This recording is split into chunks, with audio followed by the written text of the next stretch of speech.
Mom was very angry that I stole Shaq from the Burger King, and but I went around Wilmington. I went to like the Battleship with him. I went to like Huma Gray Park. I went to Hell all these yeah. places and took all these pictures with Shaq. Like if anybody came to our house, I made them take a picture with Shaq.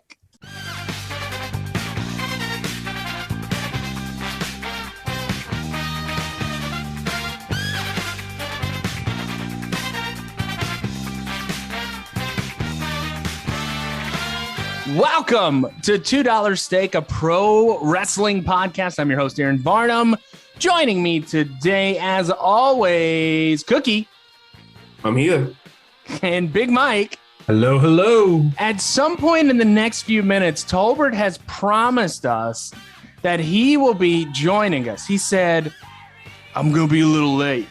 After at 3 o'clock yesterday, he said that he was going to be here at high noon. Mm-hmm.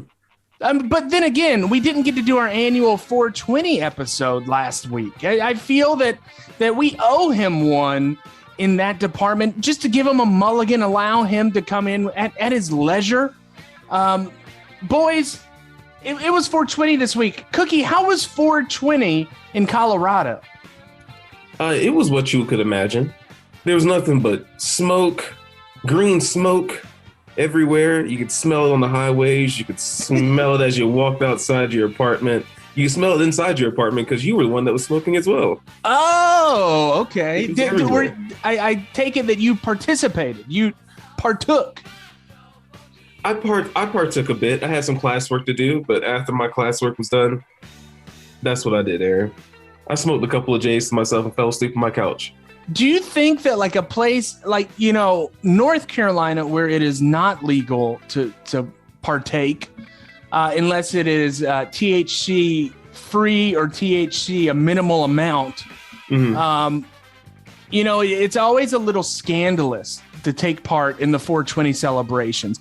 I no longer do the THC because I've grown past that. It gives me panic attacks.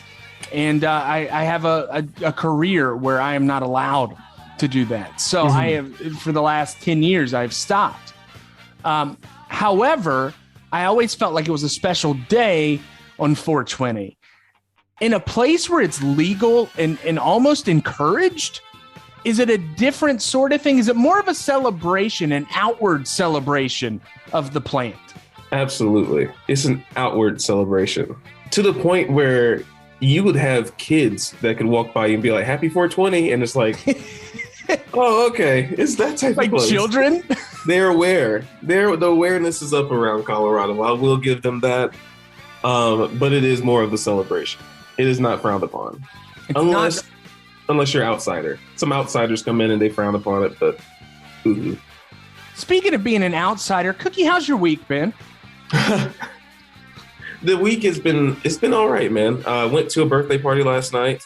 Drank a lot of tequila, hung out in the party bus, danced around to some old songs, Aaron, that I'm sure that you would love as well. Give me a couple of them. What did you dance to? Get Low.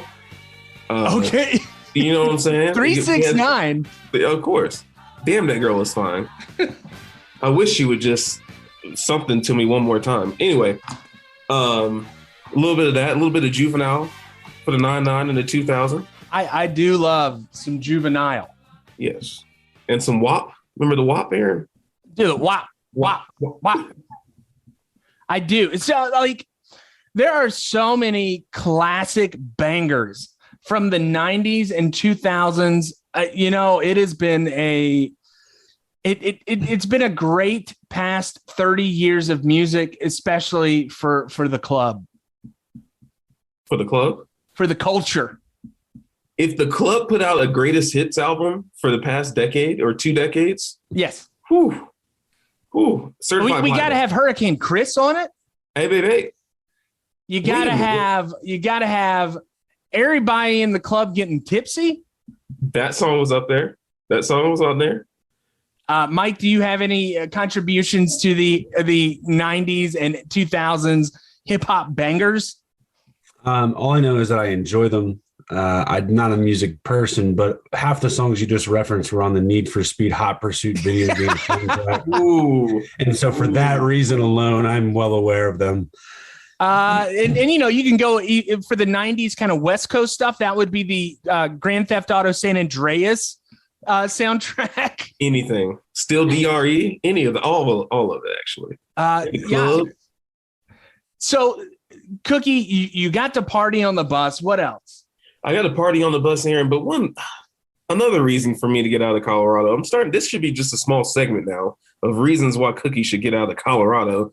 Aaron, last week I was driving on the highway and I was going to merge. There was someone on my ass who also wanted to merge. I merged first to show him what's what. He drove past me, rolled his window down and said, "Go back home."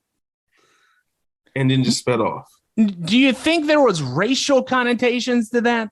Absolutely, Aaron. Yeah, absolutely. I heard some other words after he zoomed off. So I was just like, I know what he was trying to say. Was he listening to country music? I don't know what he was listening to. I don't know what it was, but I did see a funny sticker on the back of his car, Aaron. What was it? It was it looked like some type of Confederate flag, Aaron. Does that give you any kind of connotations of what this gentleman could be partaking in? Yeah, Colorado, a very, very integral part to the Confederate States in the Civil War. Was he cheering on Brandon on his bumper as well? Yes, yes, he was. And Mike also, I think I need to know where he was on January 6th last year. Also, did he have horns and like the Viking helmet thing? It looked suspicious. I saw it in his back seat, and I was like, I wonder what that is. You know what's crazy? Like, with that "Let's Go Brandon" chant, I don't like him either. Like, I don't like Biden either. Like, I'm sorry. Like, it's not getting to me with you saying that. I'm like, I think he's terrible as well. To me, it's just so damn juvenile. It's just like be an adult. Say fuck Joe Biden. Like that's. Yeah, I'm sorry. I don't think he's a good president either. Like, even though I have liberal outlook on life, like it's not affecting me at all that you don't like him. Yeah, he sucks. Sorry. Anyways, that's our political discourse for today. Big Mike, how was your week? What did you do? Did you get to go do some Easter egg hunting? Yeah, so got to enjoy Easter with the people that we would consider our family down here between all of our friends. Did an adult Easter egg hunt where we found mini bottles scattered around the backyard. That was fun. I made some bread. I made some apple pie. What else? And I made a peanut butter pie. That was all the rage at the party. A peanut butter pie. Is this a soft peanut butter, like a almost like a cheesecake? Sort of, yeah. It's like a poor man's cheesecake. So it's peanut butter, cream cheese, confectioner's sugar. And you get all that together, and then you let it harden up. Oh, and whipped cream. A bunch of whipped cream in there too. Then you let it harden up, and it's absolutely delicious. You put it in a graham cracker crust. Oh, wait, I was about to say something about $2 bake. Mike, can you go back a few days and explain what you had to do for Cookie a couple days ago? Oh, I was trying to walk Cookie through seasoning a wok that he had bought at TJ Maxx. Carbon steel can be a little finicky. It's a little more forgiving than cast iron, I feel like. So you'll get it at Cookie. It's the woks are tough to use on electric ranges anyway. Yeah. Cookie, you said that the coating melted off? No, what I was talking about was the how it comes with the whatever that shit is, that's lacquer, I think is what it's called. Yeah, you gotta wash that off on top of it.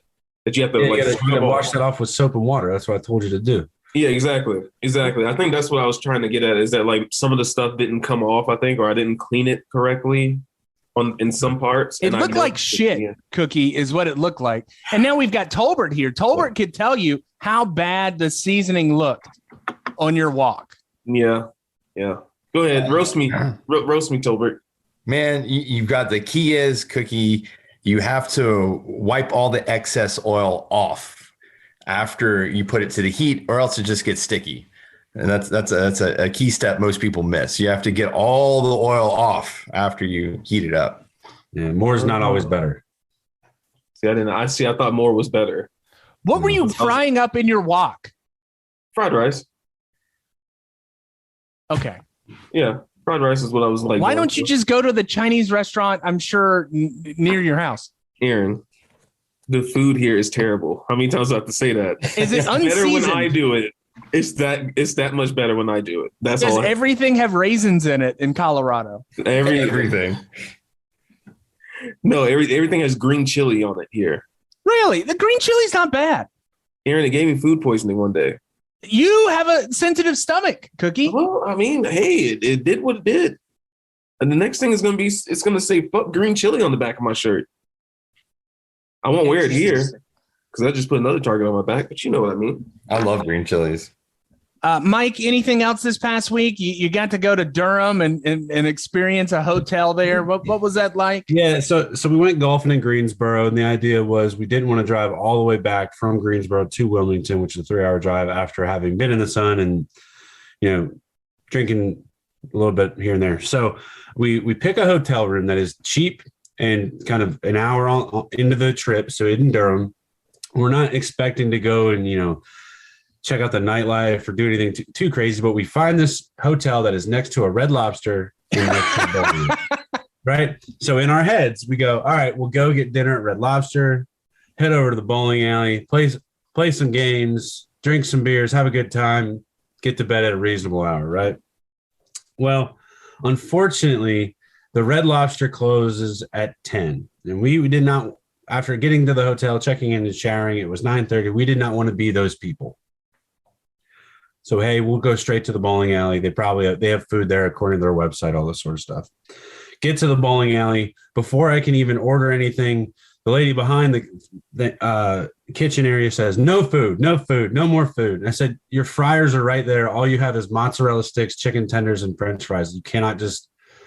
So she denied us food. So we haven't eaten anything since 2:00. Meanwhile, she was making herself chicken wings. They didn't have a bar. They didn't have a bartender at the bowling alley. So they have a full bar stocked, no bartender, but you can order bottles. So I ordered 6 beers at one point because I'm like, all right, I'm going to get 6 beers and I'll come back and get more. We bowl. They didn't have my size shoes. So I had to wear 14s, which were actually, I think, game worn basketball shoes because they didn't slide at all. And I ate shit on my first toss. So I fucked my thumbs up in that rugby game a couple of weeks ago, and they've finally been feeling better. I tossed my first toss, and my shoes just stick. I fall to the ground, fuck my thumb up again. I think I rolled a gutter ball. Everybody's looking at me because this big motherfucker just ate shit in the bowling alley. And I go back to my seat, and I just chug a beer because I'm like, all right, this is going to make it better. Did it make it better? What was your score? First game I bowled a 103. Second game I bowled a 132. Okay. So you got better as time went on. Yeah. So, but then we're like, all right, fuck this. Let's just get some beers and play air hockey. Well, it's 10:00 and now the bowling alley has stopped serving beer at this point. So there's no Red Lobster. Now there's no bowling alley entertainment. Let's just go back to the room, get some takeout, and we can just drink in the room. There is 0 fucking takeout places open in Durham at this point. Damn. We called several pizza places. At one point, we made it to the customer service line in India for the Pizza Hut. That didn't work out. There's no Chinese restaurants. There's no DoorDash or Grubhub in Durham, apparently. So we're like, all right, fuck it. A mile away is a cookout. Let's go. So we go to the cookout, drive there. The cookout line's crazy, but there's a Wendy's next door. So, all right, we're going to go to the Wendy's. Never go to a Wendy's. As we're pulling into the Wendy's, Nate goes, hey, man, he's probably going to tell us that he can't give us food. And we get to the window, and of course, guy goes, hey, so we're really short-staffed, and we can't serve any food right now. So like, fuck this. So we go to Carolina Ale House, and they said, hey, it's going to be a long wait. I'm like, we don't care. We just want something to eat because it's 11:00 at night. We haven't eaten since 2:30. We go sit at the bar. She said, hey, I'll be right back. 20 minutes later, she comes back, asks for our drink order. Nate ordered a double. She gave him a single. I ordered a beer. It came back. Anyway, we ordered food. Long story short, It fucking sucked. Everything was working against us. And then we get back to our hotel room and we forgot that it smelled like moldy, musty snatch. And our hotel floor is wet. Why is it wet? We don't know. What kind of hotel was this? La Quinta. Oh, it's always the La Quinta. And I forgot.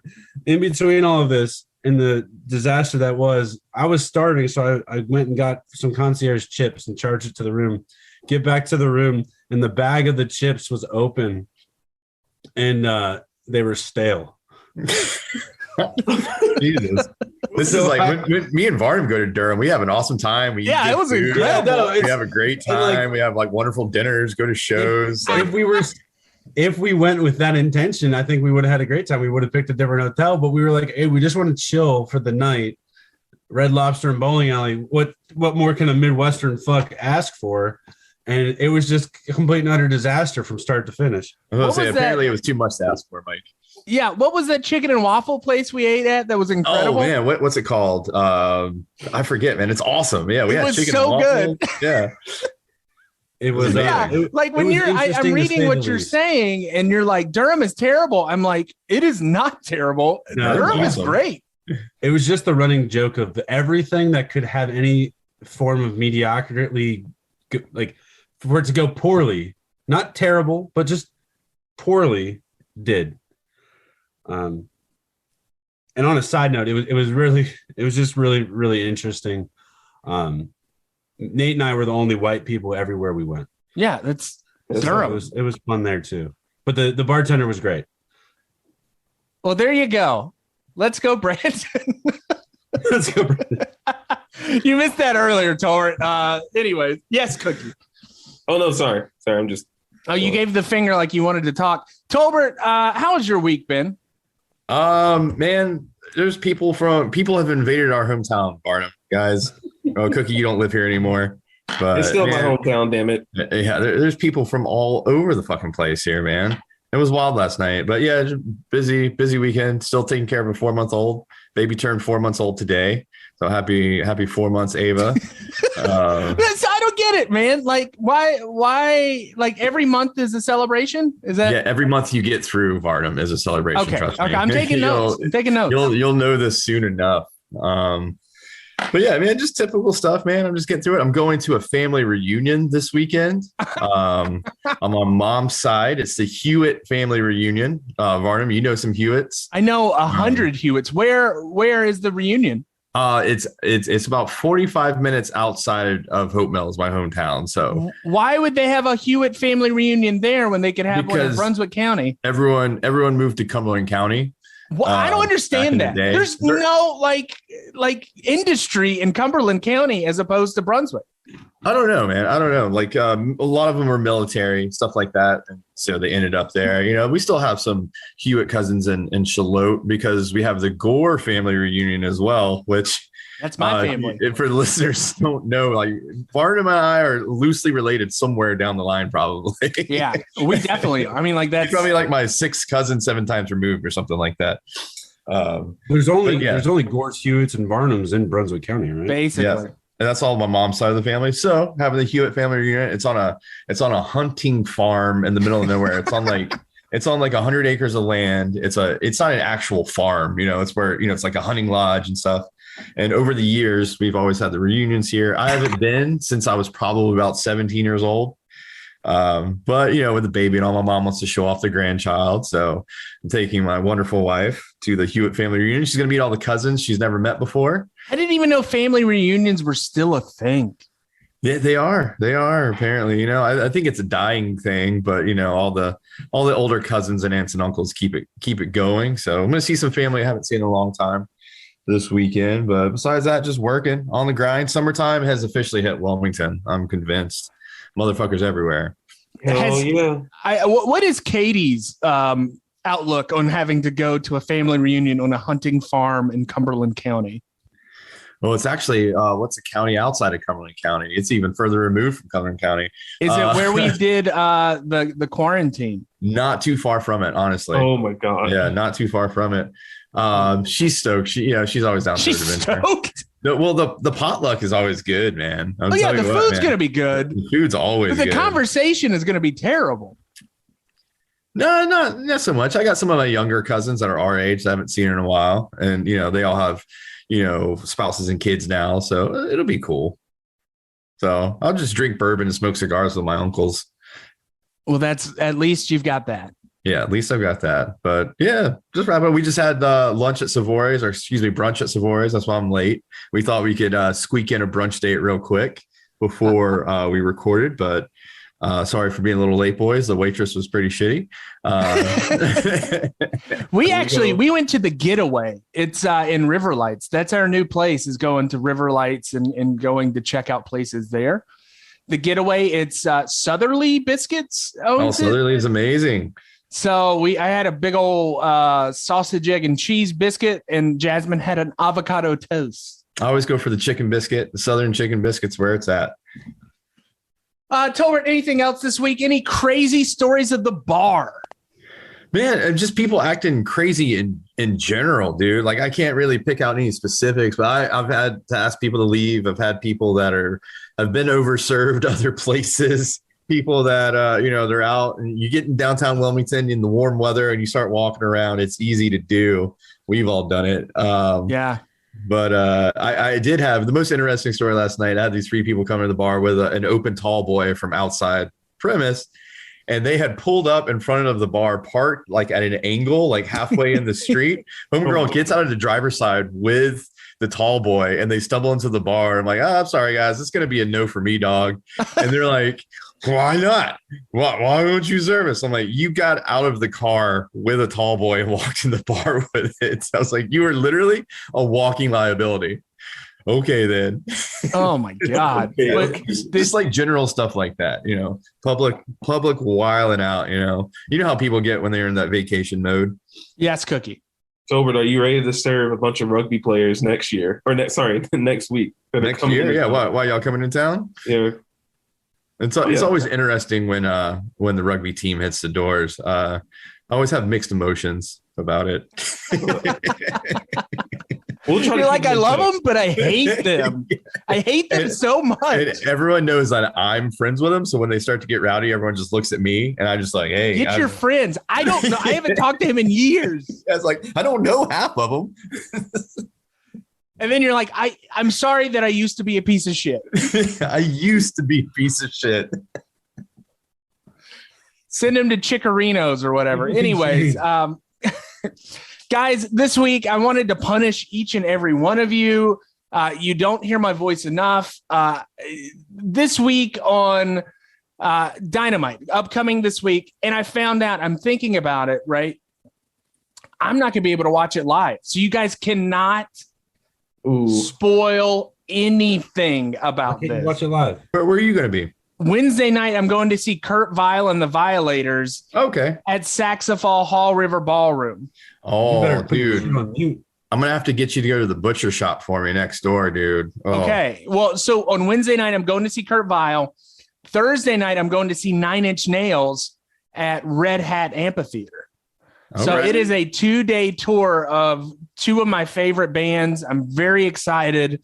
But I am not going to be able to see Dash Wilder and Cash against Dax Harwood live. What are you giving that look, Mike? Isn't it Cash Wheeler? Cash Wheeler. Dash Wilder was his old name. Fucking idiot. Formerly FKA, his NXT name. Sorry, guys. I have known these people of so many different names that it's going to be so confusing. So this week, I tortured each and every one of you and made you watch an episode of my old TV show, Midnight Mayhem, because they wrestled on that show all the time. Each one of you either got a Casey McKnight or a Stephen the Fever Walters match. I'm so excited to talk about it. I cannot tell you how much I cringed while watching each episode and said, oh my God, I hate that commentator. And that commentator is me. Yeah, you've really gained some weight since then, buddy. Oh my God, I have. I have. I'm not just kidding. I have. I used to be a skinny little lad, and then things kind of happened, you know. And I'm watching the videos. You guys got to understand. For a lot of those, it was just me filming. I had a camera on a tripod, and I had me running around the ring. Trust me, Varner. We can tell. Yeah, it was bad. 100% could tell. And these are early episodes too. So like I got better eventually. And like, you know, I kind of figured out how to do video production and all that stuff. But this was like, I just got out of college. I started this show with David, and then we put together this show. I had nobody to give me pointers. I just kind of learned as I went, and it was terrible. On mics, I watched after the second commercial break, my audio track got out of sync, and I was calling moves before they happened. It was terrible. I'm glad you called yourself out, because I was going to call you out. I was watching it and I'm like, oh my God, my audio got out of sync. And it was like a second before everything happened. I'd be like, oh man, 1, 2, 3. Oh, and then nobody's getting pinned. And then a second later, somebody's getting pinned. It was bad. Ooh. Aaron, I have one question for you. Who is Chastity Taylor? Chastity, she worked for CWF in Greensboro. She wrestled a little bit for PWX. She went to UNCW. She was kind of friends with all of us, but she a pretty decent little interview. She's cute and was good. She cute as hell. All right, sorry, go ahead.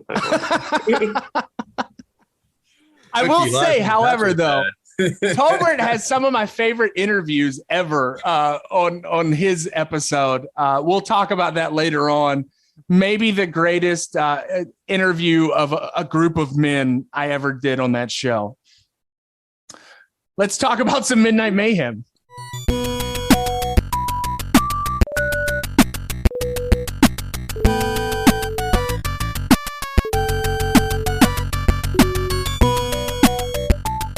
All right, for the first matchup of the evening, I wanted to give a matchup of a couple of people that are familiar to the audience. We've got Casey McKnight against one Zane Dawson. All right, that is correct. This is episode 55 of Midnight Mayhem, coming at you from a fire hall somewhere in the Carolinas. That is the Civvytown Fire Department. And when I say that this is the Civvytown Fire Department, they literally, before the matches started, would pull the fire trucks out of the bays and put those stands in. And you know this because there are hoses all along the wall. The doors are very large. Tried to figure it out. Anyway, episode 55. Casey McKnight opens up talking about how he has been battling Zane Dawson up and down the coast for the championship belt that he currently holds. Casey McKnight is on his way to Tampa because he will be joining WWE, and his goal is to maintain and keep that title until he leaves. Zane has been chasing him up and down, but I think they've had multiple matches, probably dozens, I would assume, in the Carolinas. Zane's not having any of it. He's ready to get after it. He actually steals the microphone in a classic heel fashion from our what was her name? Chastity Taylor. Yeah, to Cookie Nose. And cuts a promo. Opens the match. I mean, he comes right in with this massive lariat, and that was there to set the intensity. Zane bashes Casey quick. I think he's learned over his time battling Casey McKnight what he needs to do and how he needs to do it in order to slay the beast that is the champ. And it just becomes a classic. I mean, we have the ambiance of the fire hall. We have the ambiance of the 63 people that are in attendance. That's very generous. And I want to say, let's talk about the attendees. Very eclectic group. You've got a man in jeans, button-up, and cowboy hat. You've got 3 nice-looking women in like sundresses, sitting with their legs crossed ringside. Let me give you a little bit of history of this show. The man in the cowboy hat, his name was Harold Britt, right? Harold Britt, legally blind. From our show, I met him at the arena, if you will call it that we'll talk about in a little bit with Tolbert's match. Harold Britt, legally blind, would put on these goggles. They look like the Ghostbuster like night vision goggles that you could buy as a kid, and he would wear those to watch the matches. He fell in love with a girl named Cheryl, the bigger girl that's sitting beside him ringside, and they became the wonderful item Cheryl. And I will say that she's also filming these, so I don't know if you want to get your copyright material from her. I should, yeah. But we've also got other grandmas, we've got children, and we've got what looks to be about 4 men standing outside the bay doors doing a safety inspection. Oh, no, it was definitely cigarettes. There was no marijuana. And anyway, so while all this is going on, we are just getting a brutal back and forth between KC and Zane. KC is targeting Zane's arm like our really witty and educated commentator tells us. Without that arm, he will not be able to hit that lariat again. And so, it's just something we need to be aware of. KC actually takes Zane to Suplex City, man. Got him, I think, with 3 bangers in a row. At one point, Zane tries to get Casey up on the corner post and do some kind of setup for a top rope. And we know, hey, boys, this is Southern wrestling. You don't get on the top rope. You don't do anything. It does not pay off for Zane. Casey, as you later see, Scott Dawson and now Dax Harwood is a master of kind of reversals and that kind of holds and positions and that sort of stuff. And he gets Zane twisted up a little bit. He gets him in a rear naked choke a couple times. Makes its way outside the ring for a little bit. I was hoping to see something with like a chair or a piece of pizza or a prosthetic leg. Didn't quite get that. Those are other episodes. But you do get some cringeworthy or cringing like apprehension from the fans, because these are 2 behemoths of men fighting it out. Anyway, we get back in the ring. Casey looks like he's clearly going to be choking Zane out. Zane's kind of gasping for his last breaths. He manages to throw his whole weight into Casey McKnight, slam him into the ring post, spring him out, hits him with the lariat. 1, 2, 3. Zane Dawson, to the chagrin of everybody and confused Aaron Varnum, who did not know this was going to happen after pre-taping this, videotaping it, and on top of it, did not know that Zane Dawson was going to go over Casey McKnight. He had to take some time to figure things out. Yeah, it was a different time in my life. We did find out that he did pin him before we saw that he pinned him. So it was pretty impressive feat by Aaron the telepath. Yeah, so it was pretty bad. Yeah, just the match was good. Yeah, it was the good. Filming was okay. The lighting there is terrible. The crowd not as into it as I would hope. Not as loud as you would expect. I was hoping for some more shrieking grandmothers instead of the nasally announcer voice that is Aaron Varnum. Dude, my voice was so nasally. Your announcer voice is better now. I think you were overdoing. Oh yeah, definitely. The Brockmeyer there for a little bit. Oh my. Oh my. Yeah, looking back at the show, obviously this is something I started in 2009, right? I started doing this show in 2009. I just got out of college. This was like the first thing I'd ever done. I was going out and editing newscasts, but I was going out and filming this and producing this all on my own. So it was kind of learning on the job, right? And I wasn't getting paid for this show. I wasn't doing anything. It was just kind of a passion project, right? And later it evolves into a much better show because I kind of understand. One of the things, I didn't understand a mix of audio. So you hear me very loud, but I turn down the crowd very quiet. Yeah, the other thing I didn't understand is clearly this is the video that you sent to CW so that they can overlay commercials. It's a YouTube video. Why the fuck didn't you just cut out the black screen that was on? Yes. Thank you, Mike. Screw all of y'all. Wait a minute, because it was so much easier. No, like you don't understand. I was editing this on my laptop computer. I didn't have space. I just put it. You can literally do that from your phone nowadays. Well, now I can. This was what year was this? This was 2011. Yeah. 2007, you could do that with Windows Movie Maker. Okay. All right. Anyways, final thoughts. Final thoughts. No, follow us at #2 $steak_ on Instagram and Twitter for all our fun, witty banters. We did post the Photoshop of Bret Hart, confusingly looking at weird bongs. Bong Did man. we talk about that last week? No, we didn't have a show last week. Yeah, 2 weeks ago. Either way, check that out. It's fun. Everything's a Got lot of bong. action on it because Weird Bongs retweeted it. He loved it apparently. He did. And before we go any further, Tolbert, real quick, speaking of bongs, how was your 420? We didn't get to talk to you about it. Uneventful. I'm a father now. I'm a dad. I'm a working dad. So, I had to watch the baby all day because Katie was working. You can't get high for that. No, you can't. Babies don't like it. Why does dad smell funny?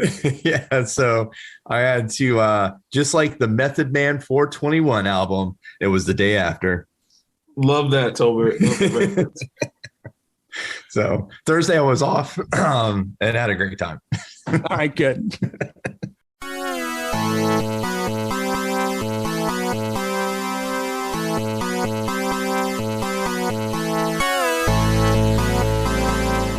All right, for the strong style, Cookie, you have got, hold on, I got to see what the other guy's name is. You have got Stephen the Fever Walters and Ryan Edmunds. This is in Columbia, South Carolina, I believe. I think you're right.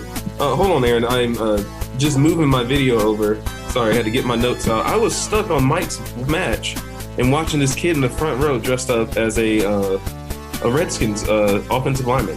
He looked like he just got done with Pee Wee League. Dude, he was wearing all the pads and everything. That's the Washington Commanders. Okay, that's an insult. Oh yeah, you're right. I apologize. Excuse me. No, but this is 2011. It was still the Redskins. True. This is before all the allegations. Well, that's right. Or that's during. Right. Anyway. All right. First off, who booked this crap? Not me. I didn't. I did not. I just filmed it. Oh, damn. I was going to say, we all know it was Aaron Barnum, but never mind. Okay. No, I just filmed it. See, that was the beauty of Midnight Mayhem.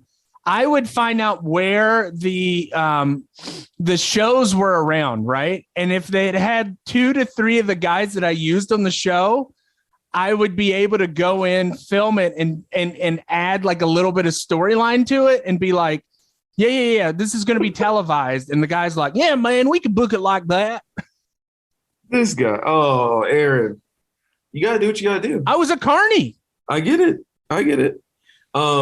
First off, I was completely shook when I first saw Cash Wheeler. Yes. Because I did not know the Cash was on your show. I was like, is that who I think it is? And how tiny he is. He was so small. I was like, no way. But the name, Aaron. The name? Steven? Stephen Walters is the full name, Aaron. Let's talk about the whole thing. The Fever. Stephen the Fever Walters. Uh-huh. Did you help out with that at all? Or no, that was all him. Okay. All right. I really thought Cash was a product of the WWE system, so I was very shocked when I saw him. Did they talk at all, hang out a lot, Dave and Cash?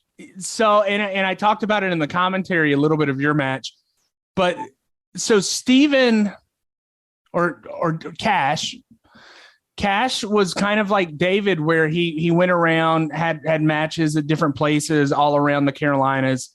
I had filmed him a couple times before, but once David got signed to Tampa and went to Tampa, his tryout match was with Stephen Walters.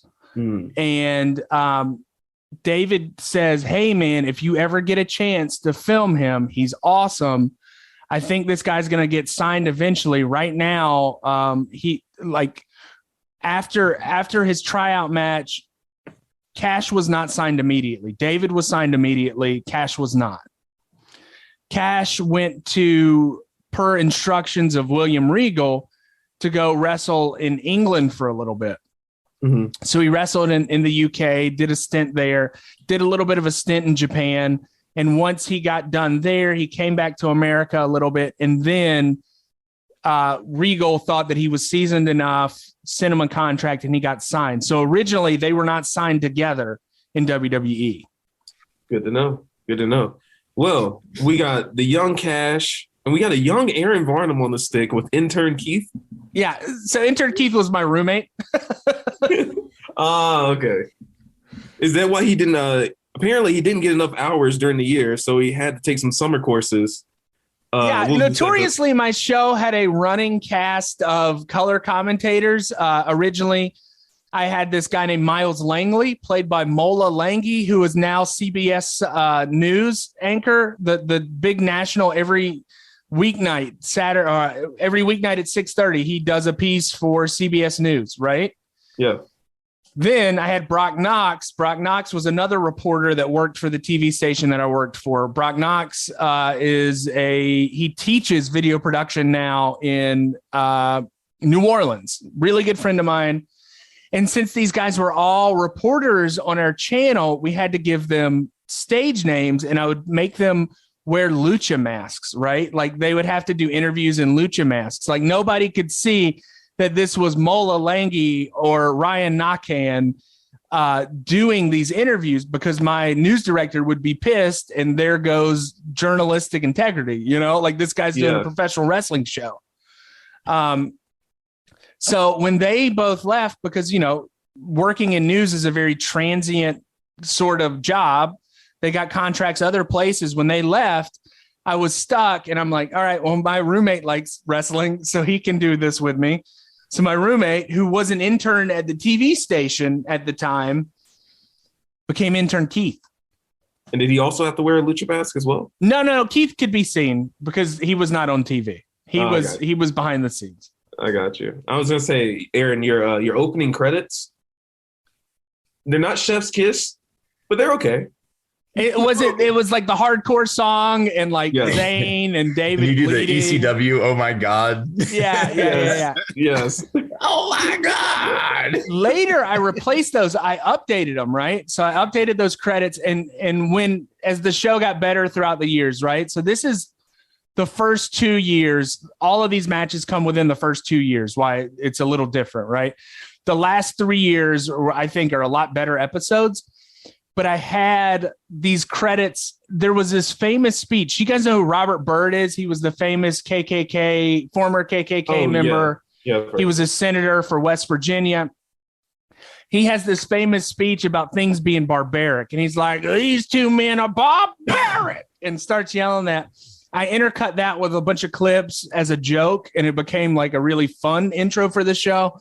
But I do think that first intro was really, really, really good. It was. Lucha mask, someone going through a table, the shitty cage that you guys had. It's pretty cool. Yeah, David. That was the first time David ever bled in professional wrestling. Wow. Hell yeah. Well, to go on, boys, we got Steven the Fever Walters. And don't you know, simply the best, Ryan Edmunds. Yes. Let's go ahead and I would say he's a hoss. He looks like Norton. He did. He kind of looked like a little bit of a powerhouse. He was doing a good. We'll get to it. Go to the countdown. Cookies, top 4. Number 1. We don't know what type of fever Stephen Walters has. Is it scarlet? Is it yellow? Is it typhoid? I don't know. It's still a mystery. Number 2. That's number 1? That was it. That was number 1. What I do know is that Stephen Walters had some giddy up. There was a point in the match where Chase Edmunds goes for an elbow. He misses. Walters just goes move after move. He hits like a jawbreaker, a drop kick, stinger splash, then hits a lion salt. Stephen Walters flipped, Aaron. He didn't use his fist. I know. That the irony of the no flips, just fist is that's all Stephen used to do was flips.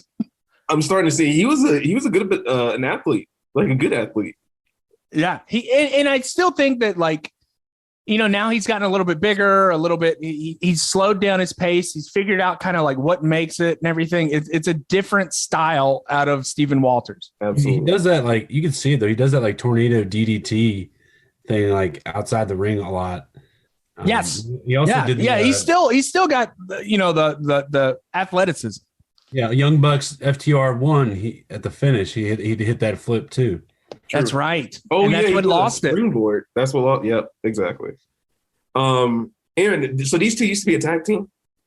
I do not know. I don't think they were. I don't know. Okay, just a Hoss. So Ryan Edmunds was just a Hoss. Yeah, he was just a Hoss. Okay. Number 3. So this wasn't a 26 Broadway like the video would suggest. There was two matches that episode. It's a 30-minute show. I saw the second episode, Aaron. I just want you to know. I watched a little bit of the second as well. But anyway. The second match had Caleb Conley, who's in TNA Impact. He was? Yeah, he was the guy. His name was just Caleb or whatever. Oh, yeah. I know who you're talking about. I didn't know that. Yeah, he's in Impact right now. Oh, shit. Okay. Anyway, the fever, though, at this point in the match was at least 102 degrees, as our commentator, Aaron, would like to tell you. Yeah.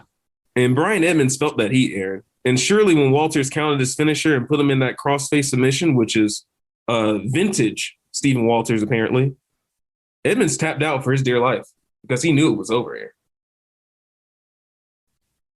Number 4. Caleb Conley. We're going on to the second match. Are you actually, you watched the second match and you're making, okay. Caleb Conley, the Equate brand version of Seth Rollins. Yeah. At this time, it was a different time. What was up with the blonde, Aaron? What was up? What was going on in the hair? He was kind of like he was a scene kid. He was really into it. He was a big juggalo and then became a wrestler. Then that's Caleb Conley. Okay. Well, it's Caleb Conley. I'm going to have to look up intern Keith and check up on him because it seems like he also suffered from one bully known as Aaron Varnum. Yeah. Looking back, I used to be a piece of shit. A little bit, Aaron. At one point, you mock his stutter and you say, finally, intern Keith talks. You're a big meanie, Aaron. I was. You're a big meanie. You said, I guess. I don't know, man. I was learning I had watched wrestling all my life and I didn't really know how to do commentating. And I'm like, I can do commentating. I just wanted I guess you were the color guy. So like intern Keith should have been the heel commentator. I intern Keith was just there so I could have a breath. And I will tell you, for Mike's match, I had no breaths in between any of the comments. It was just, I didn't understand what a pregnant pause was. Right there. Pregnant pause. There we go. Honorable mentions real quick, guys. I just want to know who was that one guy that was hunched over at ringside with the camera? Oh, Aaron, was that you? Yeah, that was me. Okay, posture, Aaron, you're 0 out of 10. It's terrible. It's still bad. My posture is still bad. Aaron, we got to work on that, man. We got to work on it. But camera quality, it was priceless, just so you know. I'm not a bad videographer when it comes to close-ups. Not at all, Aaron. But what you did do that was a great job was the SNES references, comic book references, Chef's Kiss, Narcissus Prince from Super Punch Out. That's right. There you go. That's it. And Mike, did you have a comment on my camera work? I just appreciate the fact that there's no zoom ins and zoom outs. No quick cuts. No quick cuts. Thank God there were no quick cuts. It was very refreshing. I will say, and listen, this is an indie show. You got to think 2009, not a lot of indie shows were on television, right? Did not have, and I felt that it was good for what it was at the time. And the wrestling was a lot better than I could have. This isn't, Jeff Hart matches. I was putting on, I had a bunch of future WWE and future AEW, TNA wrestling guys. So that was kind of cool. But it was all me all the time and annoying. But now your shitty little wrestling show has a definite place in history, man. It does. And thinking about that makes it really cool. I had a match between Cedric Alexander and Jay Lethal, right? Like that was a match on my show. I had Hangman Adam Page on my show. I had all of these people that have ended up being something, now. Yeah. That I didn't think back then. Like I always had this when I first met Casey and got to see his matches, I'm like, this guy's really good. Like this guy's got something. And then now, like, as these other wrestling fans are starting to kind of appreciate some of the stuff that they do and some of the psychology that they do, it's really cool to know that I saw this in these people beforehand. Hey man, you really put together something special, honestly. I'm not gonna lie, but I don't know if it's special, maybe special needs, but like, well, Brian Edmunds maybe, but Stephen Walters, hell of a worker. I'm just kidding, Brian Edmunds, wherever you are. You did a good job as well. Hoss, 100%. Hoss, straight up Hoss. And Aaron should have booked you to win, if we're being honest. But I didn't book. I wasn't booked. You don't book. Aaron, this gets 3.5 cookies. Solid match for wherever we were, whatever fire station, armory, wherever the hell we were. Columbia, South Carolina. It was right outside of Columbia. It might have been Irmo, South Carolina. Okay. I can tell by the crowd. Very eclectic crowd, much like Mike's match. Yes. Speaking of crowds, we get to talk about one of my favorite crowds coming up next.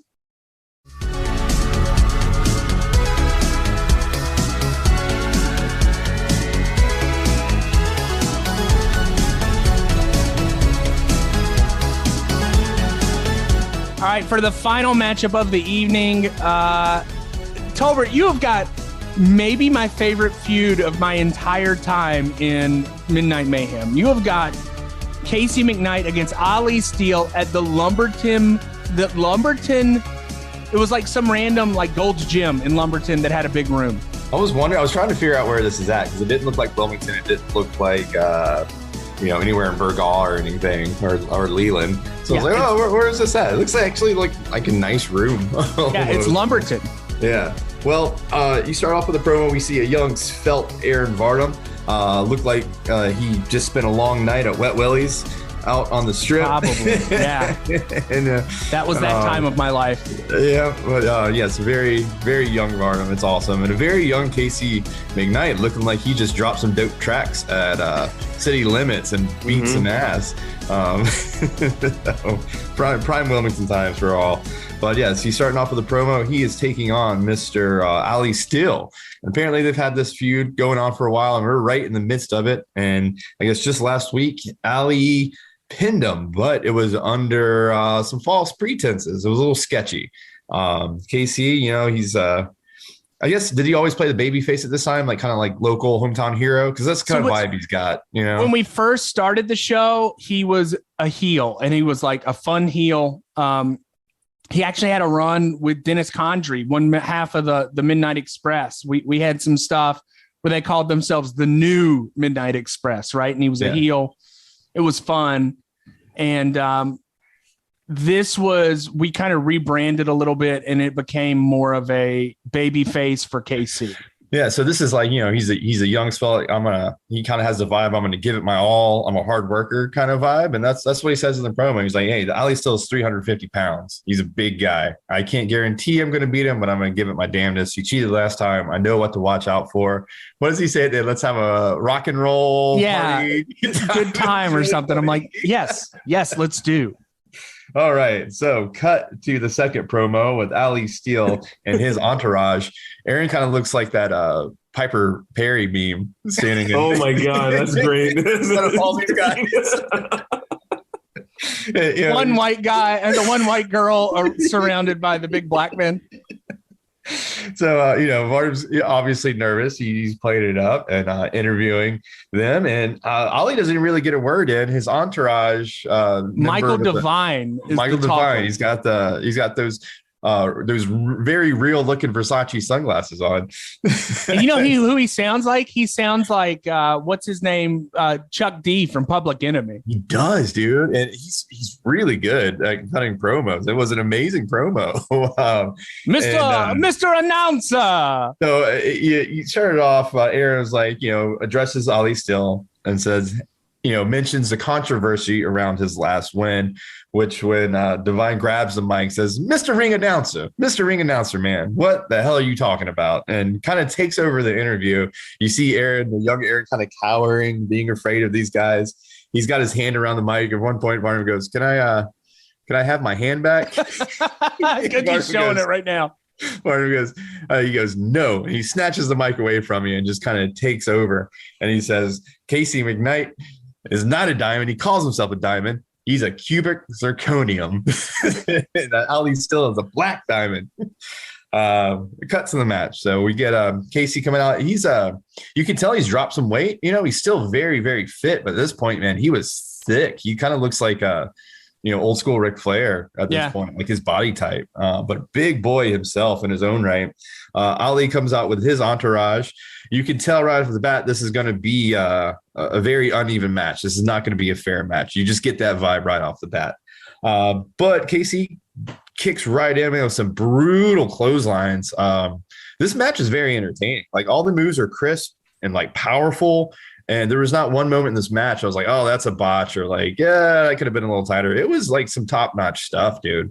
Let me tell you, man, Ali Steele, one of the most underrated independent workers, his punches are incredible. Yeah, it was insane. And they call him the knockout. I guess that's his finishing move.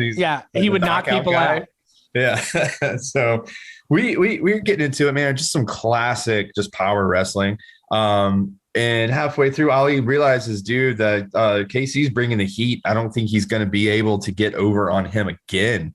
And that's when his partners start interfering. And at one point, we get a loaded fist. We get some brass knuckles that enter the ring.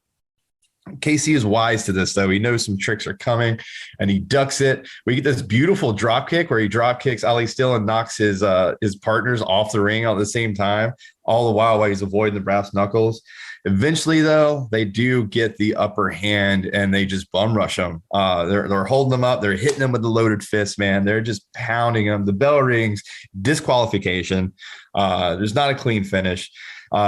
But we do have some boys run to his rescue from the locker room. Mr. Charlie Dreamer. That's right. And Sean Cruz. Sean Cruz, yes. They come to his rescue, clear the ring, and help their good buddy out. And I'm sure y'all hit the strip afterwards, man. Went and got some Lumberton, man. We went to the Red Lobster and just a night out in Lumberton. Picking up all them lumpy women, and it was a treat. But great match, man. I have to say, man, if I was a young gun watching late night TV in Myrtle Beach and I saw your promo come on, Aaron, I'd be like, hell yeah, man, I'm watching this. I'm sure a lot of people did. We aired it Saturday nights at midnight. So we knew we were either going to get, like kids sitting up late at night or drunk people. And I used to have my email address like associated with it. And like drunk people would email me all the time and be like, this show is terrible. And I'm like, oh, you're an asshole. It was probably intern Keith. Yeah, it probably was after I verbally berate him. I will say the commentary on your match is one of my favorites because Brock Knox and I had a really fun. I was about to ask who's the guy with the deeper voice, like the color guys. It's entertaining. Y'all did a really good job on the commentary. Good crowd. It was good stuff. Thank you. And your time for your HighKu. All right. KC wants revenge. Aaron with the baby face. Ali lays the steel. That's right. I think it was going into this episode, I was very cringing, like it was going to be just y'all talking shit about me for an hour. Well, you actually gave us good matches. Yeah, they were fine. They were fun.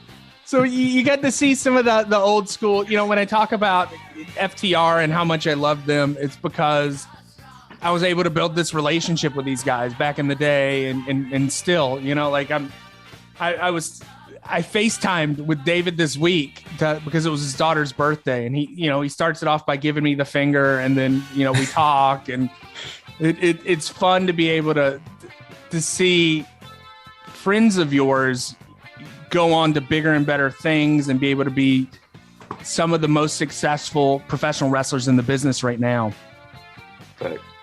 Thank you for listening to $2 Steak, a pro wrestling podcast. We might have the dreaded La Parka episode next week. we've been dancing around that for like a month now. Yeah. For the dancer himself. It's either that or a Brian Edmunds episode. Or Ryan Edmunds. We'll have a Brian Edmunds episode. For reference, you do have a La Parka dance like no one's watching a piece of art in your living room. Yeah. Yeah, I love La Parka. I really do. I do too. And the episode's not going to be bad. I just don't know why I've pushed it off so much. Like, we will have a La Parka episode next. So next week, I will warn you guys that I'm going to be having some stories because Father and I are going to be putting together the countertops next week. It's going to be a stressful weekend for Aaron. Pray for me. Aaron, what type of countertops are you putting in? It's like hardwood butcher block. Ooh, okay. And you got some tight corners in that kitchen, dog. Yeah. I would say it's not a lot of countertop to put down, but the space you're putting the countertops in is going to be the issue. Right. Has your dad measured to make sure or to confirm that your kitchen is actually in fact not square? He's measured you got to understand, Howard Varnum measures 15 times, cuts once. I'm just telling you, because your house is probably not square.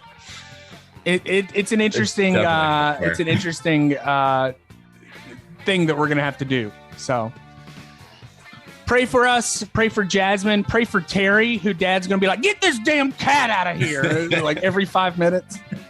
I pray for Howard. Howard's gonna have to deal with some incompetent and inept assistants. So yeah, I had to call Brooks to help me. Brooks might come in and help me set up the sink and the fountain or the faucet and stuff. So it's very easy. Everyone just work from the top down. Yeah, sinks and faucets are easy. Okay, I trust you. Howard Varnum does not trust me. Are you doing undermount or are you doing regular? Undermount? Yes. Well, maybe after this project, it finally won't be such a disappointment. But I don't know, if you invite Brooks over, that's a lot of contrast. And he's going to be like, why can't you be more like Brooks? Yeah, 100%. Thank you for listening to $2 Steak, a pro wrestling podcast. We will talk to you all next week.